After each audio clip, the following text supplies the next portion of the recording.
Hello everybody! Good morning! Time check, it's already 10 a.m.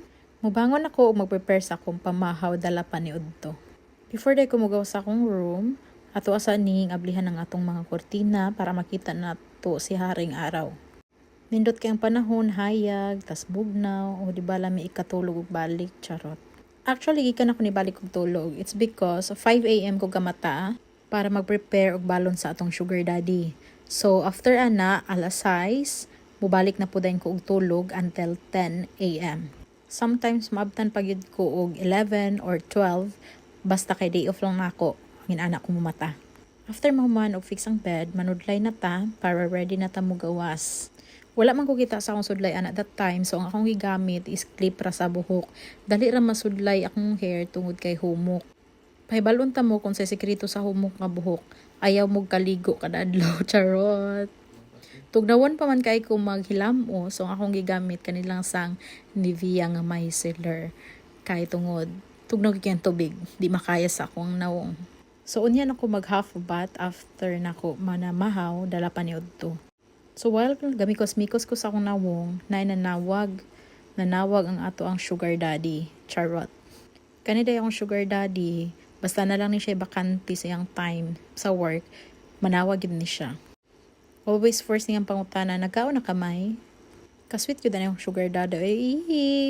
Every now and then, gagamit ko ng lip balm.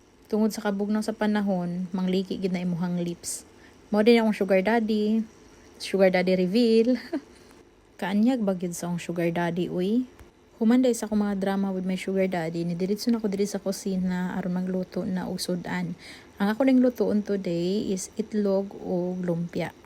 Maura mong gud ni madali-dali nga sudan nga dali lutoon. Kay mo na udto nagamata, di gigutom na. Timing pud kay nga niabot na si Maiden og si J4 gikan na grocery. Si Maiden nidiritso din na dito sa akong camera. Kay nahiwi daw og blur, mao nang gauyog-uyog na. And then gipangutan ako nako sila kung gusto ba sila mo kaon kay lutuan ako sila apil og itlog. Pero di man sila kay unya manggung gabi magluto mi og manginasal, so i-marinate ni Maiden daan para lasa kayo niya.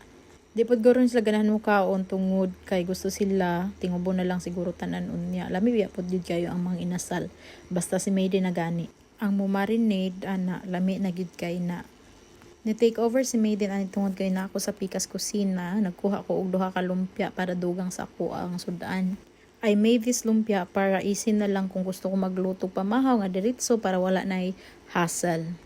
Og ready to eat na. And for my drinks, naghimo ra ko ako ang own iced coffee. Mahal pud ba ni paliton sa gawas no, so I made it myself. Nagkuha ra ko ning toppings and but nga na ako initubig og but nga na akong milk. And dayon, human na nagbutag milk, imikas-mikas na dahi na siya. Pag human na nagmikas-mikas, nga ma-mix na together, tanan, but nga na din na ako na siya og ice. Solve na akong drinks, wala na ko'y problema. So, ginaanar ako kadali magluto sa akong pamahaw og mag-prepare sa akong drinks, no? The drink and food is ready now to serve, so let's eat.